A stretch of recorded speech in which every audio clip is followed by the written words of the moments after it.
Well, welcome once again, Awareness Explorers, for another launch into cosmic conundrums.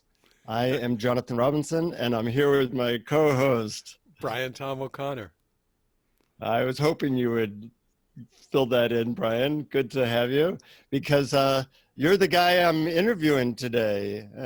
Just like last time you interviewed me about my spiritual past and what I've found particularly effective in awakening. And today I get to interrogate you.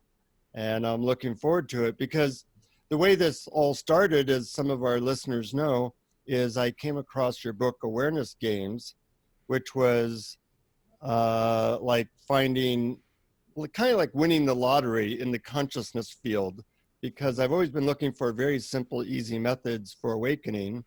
And, in a normal spiritual book, you'll get one method, two methods, maybe. And in your book, you get 80 for $8, I think, which was the best deal I think I've ever gotten. I was ecstatic for days just reading it. And then we started conversations that led to this podcast. And I know something about your background, but not a lot. So I want to begin by just telling our listeners the basics. You're how old? That is a cosmic conundrum. Yes, yes. Let's say I've become a senior citizen just recently. Congratulations, congratulations. And though the other part of you is ageless, so it's kind of a little bit of two different worlds. And you were in the corporate world for a long time, and at the same time, very much in the theater world. What was that like? Oh, that's right. Yes, I've been involved in theater all my life, as a matter of fact, ever since probably fourth grade. But I subsidized my theater work in the business world, doing mostly computer related jobs. So even though I often worked professionally as an actor and a director, it's tough in New York to really make a living doing that. So I always had a really great day job that was flexible and allowed me to pursue that. And my mother was an actress, so growing up, we were always, you know, hanging out backstage and on Broadway and seeing her on soap operas and stuff. And my dad was in TV news, so it was a kind of a show business type family. Hmm. And And how did you get into spiritual awakening and awareness with those two backgrounds? well, actually, thinking back on it, even though I started much later in life, when I was thinking back on it, I realized that my mother was into this in a peripheral way. She had all these books that I would find lying about that were really interesting, like Cosmic Consciousness, and there was Ken Key's book, The Handbook to Higher Consciousness, and Love that book. yeah, and A Course in Miracles, and Larry LaShawn's How to Meditate, and even a book called The Lazy Man's Guide to Enlightenment. One of my favorites. Yeah? So I realized that I had had a taste of all this at a very early age and then forgot about it. Uh-huh. Um, and during starting probably around early teen years, I got very depressed, and that lasted, decades. And I had a really troubled time, especially in my 30s, late 20s and 30s. I was so depressed, and I was hostile and withdrawn and reclusive and not very functional and really, really quite a mess. And but I was still doing plays and acting in them. And I remember I had just done this production of The Cherry Orchard by Chekhov, which was a particularly depressing role. And after the play was over, I was just hit by another wave of depression. And I sat down at work on some downtime, and I put into the search engine, how do people change? And that led to this whole search with a lot of dead ends and side trips and stuff that led into all sorts of things like psychological methods and magical methods, NLP, um, the Sedona method, and even ritual magic, I'm kind of embarrassed to admit. Oh, And you have a history that way. I didn't know that. yes. Caught. I have it on tape now. Exactly. But of course, none of it worked. So, I didn't really continue in that. And then I was reading a book about codependency, and it said if anyone really wanted to become psychological health, if anyone really wanted to become psychologically healthy, they really had to develop a spiritual side. So off I went back to Google and searched how to do that, and that led me to, um, oddly enough, binaural beats, which is kind of a brain entrainment thing. Mhm. And it was on that website where they had a reading list. And there was a book by Ramana Maharshi and a book by Nisargadatta Maharaj, great Indian sages of the mid 20th century, whose method, self inquiry, pointed your attention back to who was experiencing what our experience is. And this was the big breakthrough for me when I Mhm. started looking at awareness itself.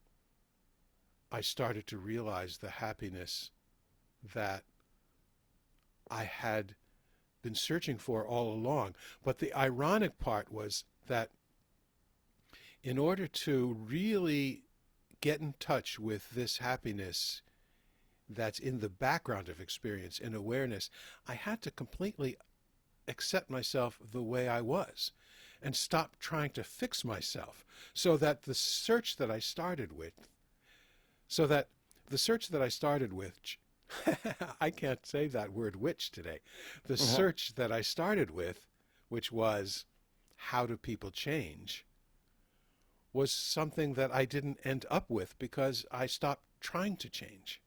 Right, right.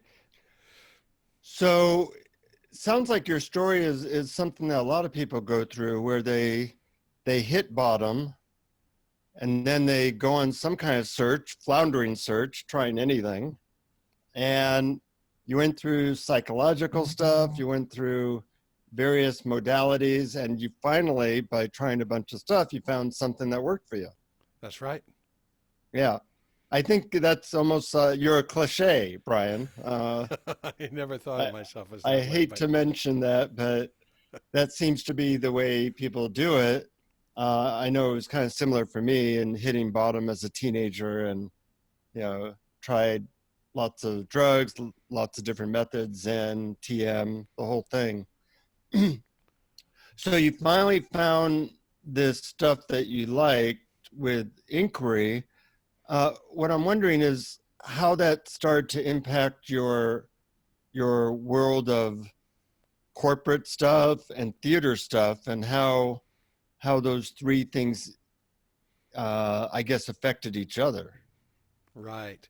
Well, I always had a good time doing theater, and I was always happiest when I was being creative. And I did both directing and acting and singing in cabaret. I was less happy at the corporate job, but that was funding uh, all my artistic endeavors. And after finding these awareness practices, um, which, by the way, were based on more modern teachers. I mean, after finding these old, the 20th century Indian uh, sages, I found a lot of people who are contemporary who are teaching this thing. And Like uh, who? well, I started with Pamela Wilson. That was the first one I ever went to. Hmm. Um, she started out teaching Sedona method and then became a student of Robert Adams, who actually studied with Ramana Maharshi in India. Mm. And she had an awakening with Neelam, who was who studied with Papaji, a later Indian guru who also studied with Ramana Maharshi. And then I found Stuart Schwartz, who was based in Sedona at the time, but came to New York a lot, and so I went on retreats with him and one-on-ones and studied quite a bit. Then I discovered Adyashanti, and although I had not met him, I only read his books and listened to his recordings. One of his students he asked to teach, named Locke Kelly, and he was based in New York. So I started working with Locke one-on-one for a long time, and that was a big influence on me. So that was a little bit of a digression um, from your original question, which was how did it affect my life? And I remember in the corporate world, I would have a lot of anxiety when any of the higher up executives would have dealings with me. I was in the software department, and I tested and wrote requirements for software. And I remember there was one executive who had a reputation for being extremely mean and extremely harsh and challenging and difficult to talk to. And I was totally afraid of her. And one day there was a problem with the software, and she was in a meeting, and she called me into the meeting. And I said, uh-oh, okay, I'm just going to go into this meeting, and I'm going to ask myself, what is the awareness in which all of this is appearing? And I walked in, and she said, we're having this problem. Can you explain it to me? And the words just fell out of my mouth. I just explained in a very simple, calm way that this was the problem, that we understood it was the problem, that we were going to fix it. Here's what we're going to do to fix it. And this is how long it would take. And she said, okay, thanks.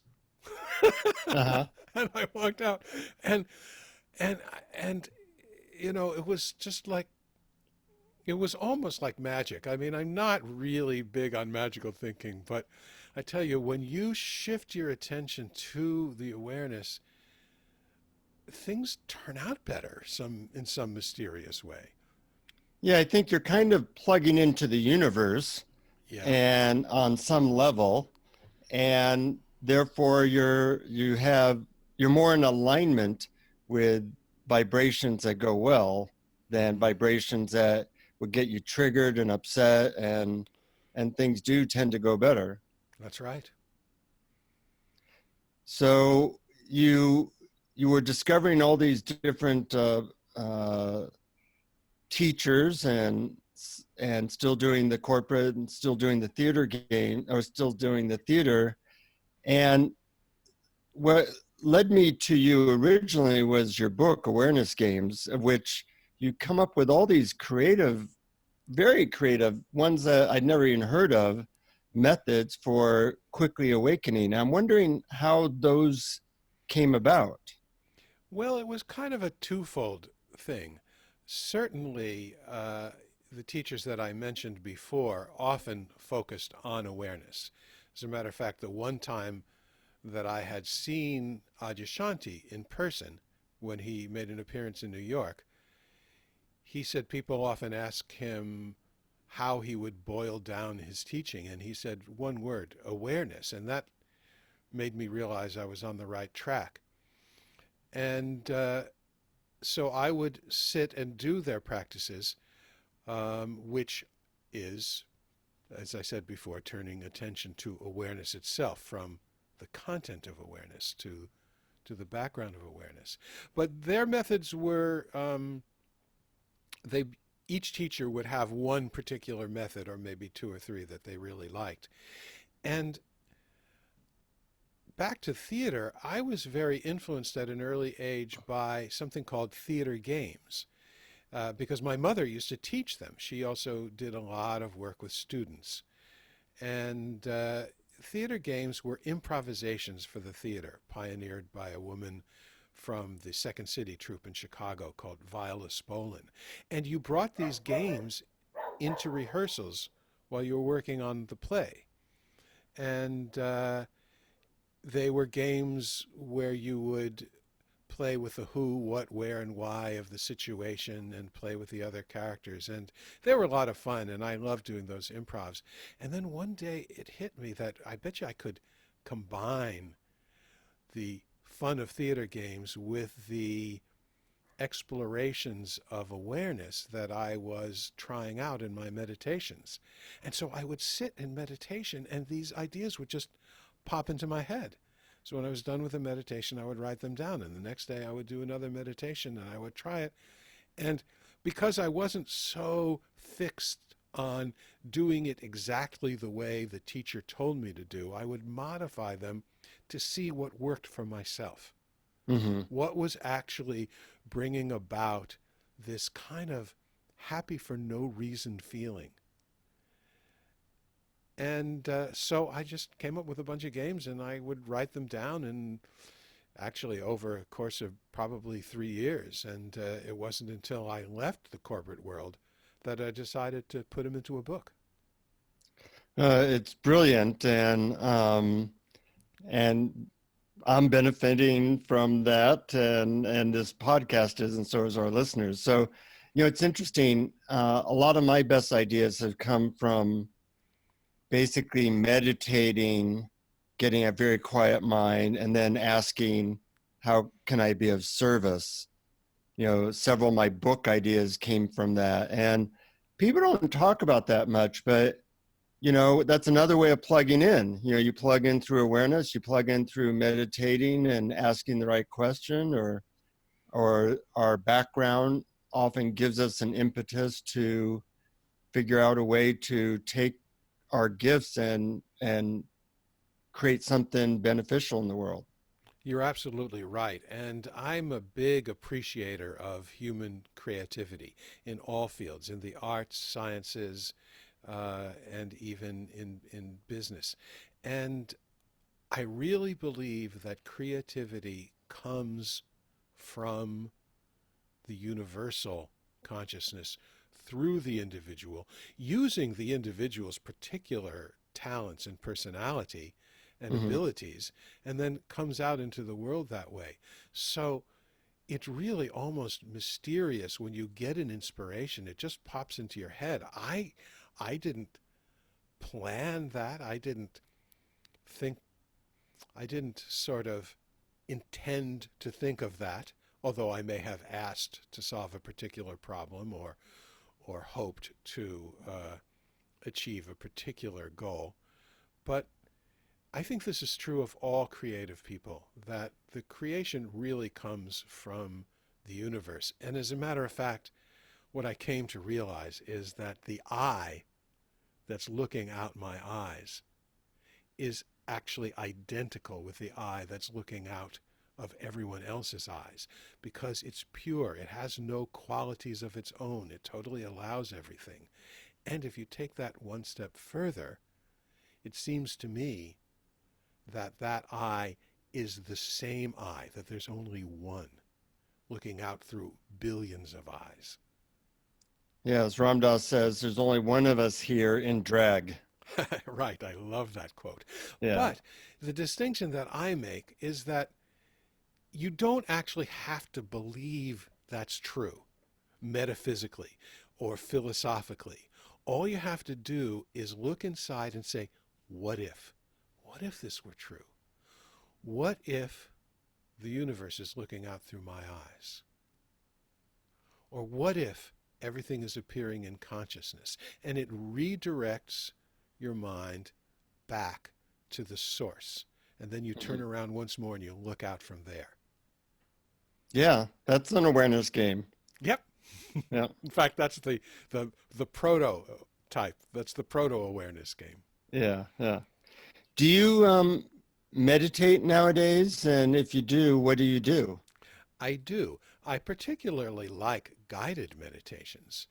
Hmm. Uh, uh, Rupert Spira, whom I studied with remotely, not one-on-one, but through a meetup group where we watch his videos every week, has a lot of really great guided meditations. Adyashanti has wonderful guided meditations. I enjoy listening to them a lot. But every once in a while, I just sit down by myself and say, well, how long can I just keep attention on what's happening right now without thinking about the past or thinking about the future? So Mm. that's a little bit of a game in itself, a game in and of itself. And I often do that.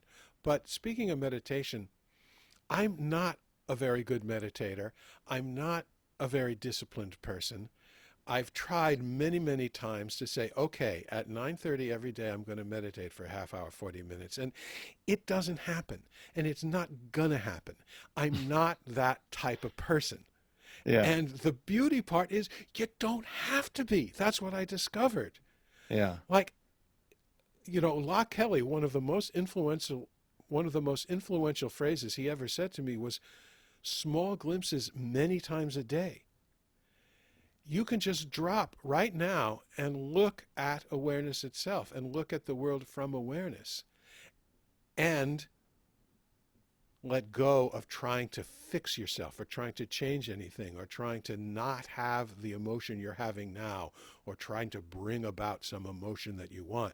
Just whatever is happening right now, you allow it, you accept it, and you turn your attention to awareness.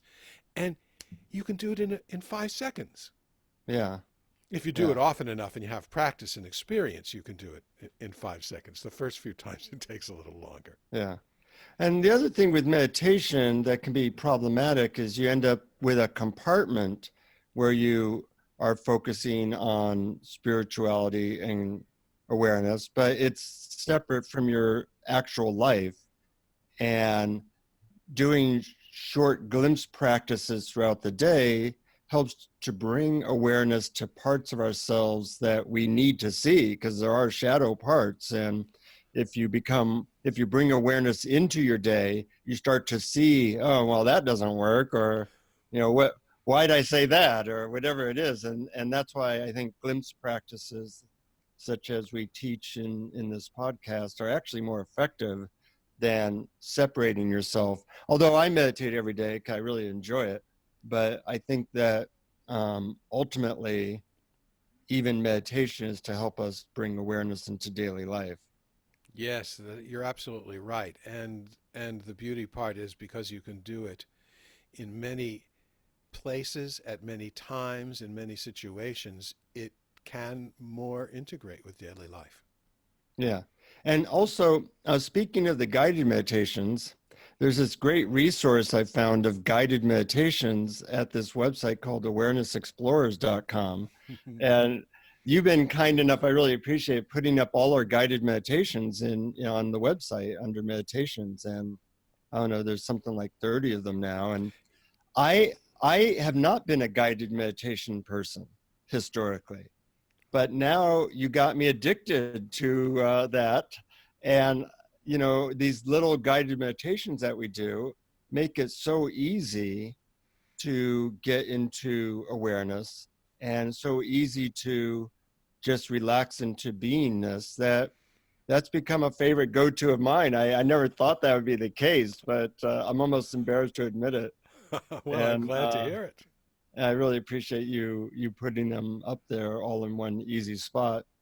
Great. Um, you mentioned that you also do these meetups, which Hmm. I found interesting because I had a spiritual teacher for a lot of years, and yet you kind of have had a almost like a video teacher, or lots of video teachers through the years, Yeah. and a little bit of a sangha around these videos. Can you say a little bit about that? That's new to me. Well, the meetup for Rupert Spira that we go to, it's in an apartment. Walter and Patricia are our gracious hosts, and every week we get together in their living room, and for the first half, we watch guided meditations from Rupert's retreats. Then we Hmm. take a break and we watch the question and answer from the same retreat. And we usually start at the beginning of a week-long retreat and work our way through it over several weeks. And it's so lovely. And I've been going for 3 or 4 years now. And even though there are new people and the people change, there's a kind of a core of people that you see every week. And then we started seeing each other outside of the meetups and going to see each other's work if they're artists or concerts or just going out to dinner or walks in the park together. And I find that community of like minded people to be really, really wonderful.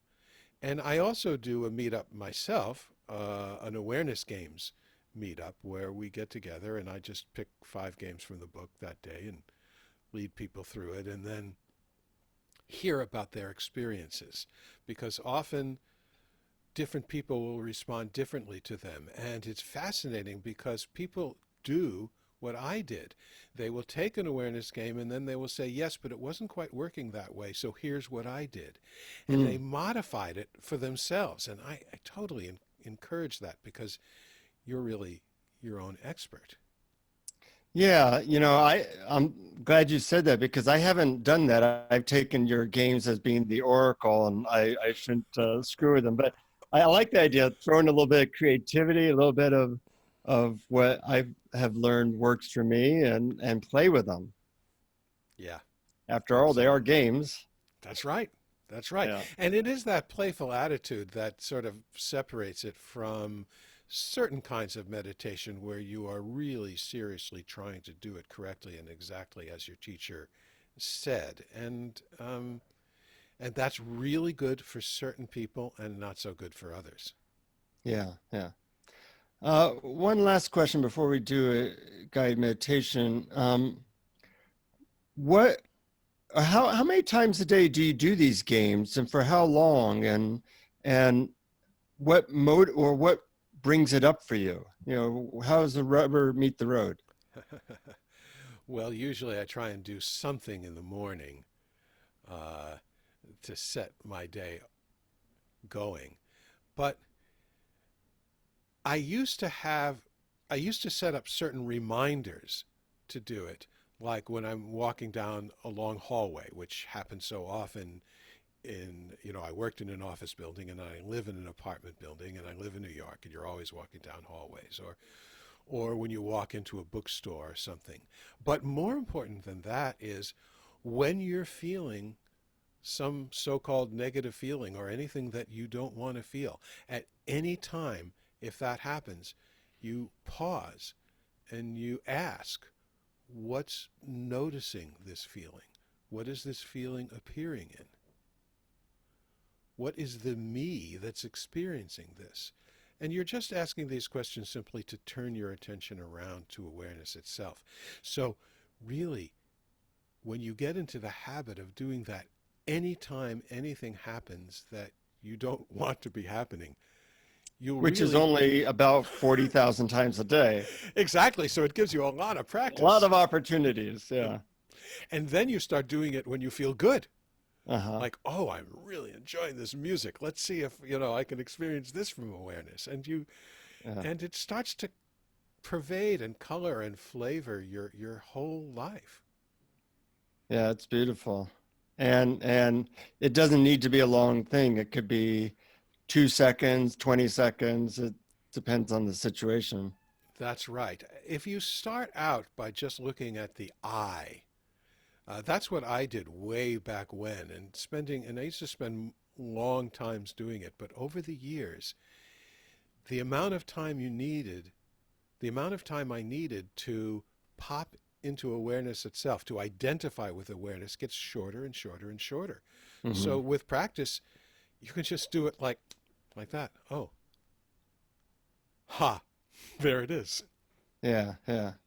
Well, some of our listeners probably are on the beginning side of that spectrum. And a couple things you said I know have really helped me. One is to surround yourself with people who are into this. So, tell people about the podcast, try to find friends who are into it. Um, the other thing is we offer awakening coaching, and people can go to awarenessexplorers.com, and there's a piece in the navigation bar called Awakening Coaching, and you can find out information and email us about that. I really enjoy doing that because it's kind of like being a pusher without the drugs. You're trying to you're showing people how to get high by doing certain games, and I find that, like with anything, a tennis coach or whatever, that you can learn a lot more quickly if somebody is coaching you. That's why I had a spiritual teacher. You had a kind of a therapist teacher. And I think it's a very underutilized method that is very effective. So I hope people will check that out. And of course, if people want, they can donate to Awareness Explorers. And we also have this meditation section of the website, which we have put all our meditations in one spot, and have fun with that, because that's kind of like Disneyland, but all the rides are on the inside. That's great. And also, you can go to YouTube and search for meditations from Awareness Explorers and find them all there as well. So they're both on our website or on YouTube. And the page for the coaching is called Awareness Coaching on the Awareness coaching. website. Uh-huh. Hmm. So our mission is to try to surround you with awareness, so it'll be easier for you to succumb to awareness than get lost in stuff. Yeah. We'll see how that goes. Anyways, I hear you have a guided meditation for us. Yes, actually, I do. And even though we've been talking about small glimpses, this one is a little bit of a longer meditation just to fit with the format of our show here. And it's called Window to Eternity. So we begin, as in all of these meditations, by just taking a couple slow, easy, deep breaths and relaxing.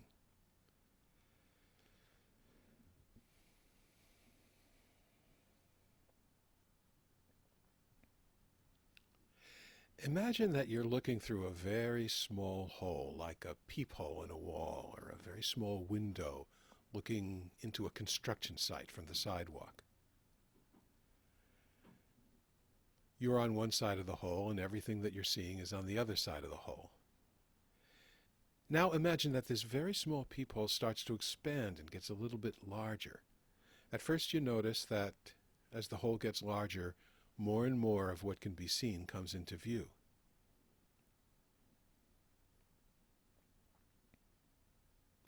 The hole is expanding, and now it's the size of your head, and you can see more of what's on the other side of the hole.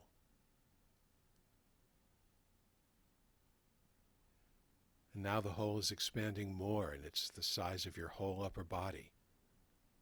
You can see huge vistas beyond the hole in all directions.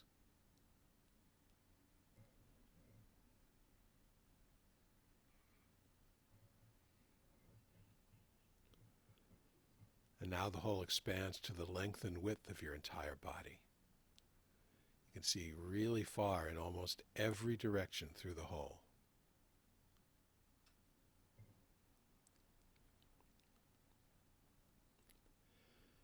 Now imagine that as the hole continues to expand even more, the hole moves toward you so that it now surrounds your body on all sides, not just in front of your body.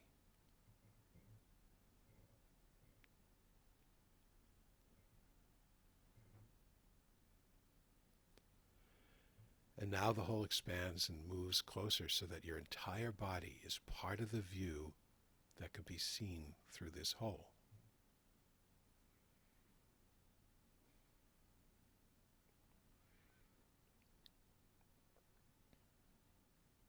As the hole continues to expand, it becomes a three-dimensional ring or circle or globe that includes everything that can be seen in any direction, forward, backward, up or down, and includes your body.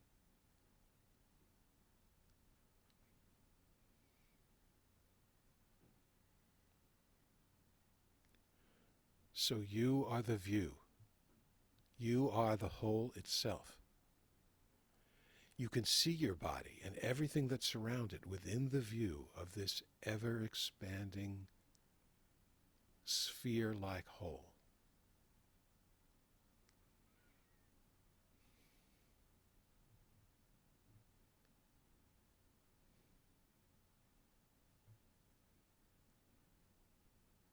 And now imagine that the whole expands even more and begins to include the landscape very far in every direction.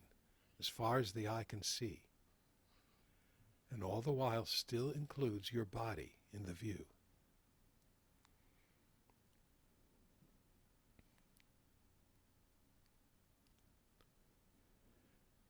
And now imagine as the whole gets even bigger and bigger, becoming the spherical space that sees everything, including yourself. You are actually becoming this spherical space that sees everything, including yourself, and that it now encompasses and surrounds the entire world, including yourself, in the view.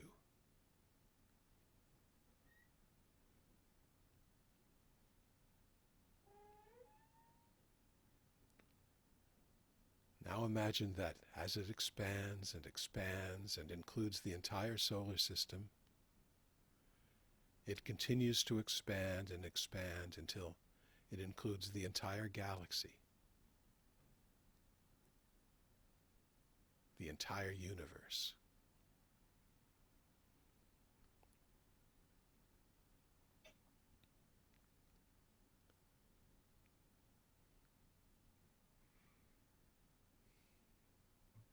Become the entire universe, seeing everything in its view, including you.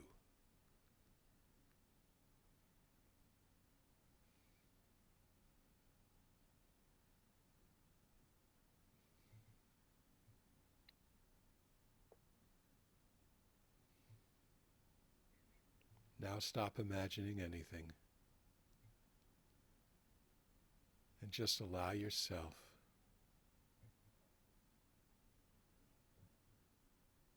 to sink back into the source of your experience, the you that includes everything, and simply be that all-inclusive, universal you, the I in which everything appears.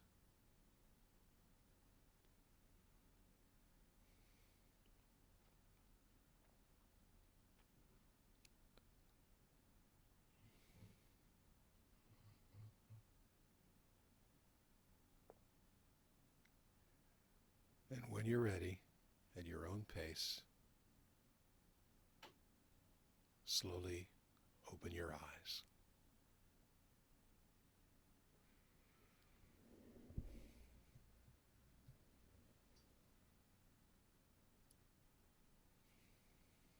Wonderful. I actually did part of that with my eyes open and kind of looking through my glasses as the whole, because that's a natural helper. You know, I imagine like I'm looking through almost binoculars into this three-dimensional world, and I am behind the glasses as just awareness. And that has worked for me in the past, and I like it because in a way it's more accurate than our normal way of looking at things. Mm. And that's a perfect example of taking one of our awareness games or meditations or methods and modifying it to what works for you. Yeah, yeah. So if you wear glasses, as Jesus said, blessed are the people who wear glasses, for they shall inherit awareness. That is what he said, right? Yes, right. Chapter 20, verse 20 Yeah, yeah, right. is his 2020 vision. Exactly, exactly. Well, it's good to have some fun with this too, because lightness is closer to awareness than heaviness and self-criticism and all the things that sometimes we fall into. You said it. Yep.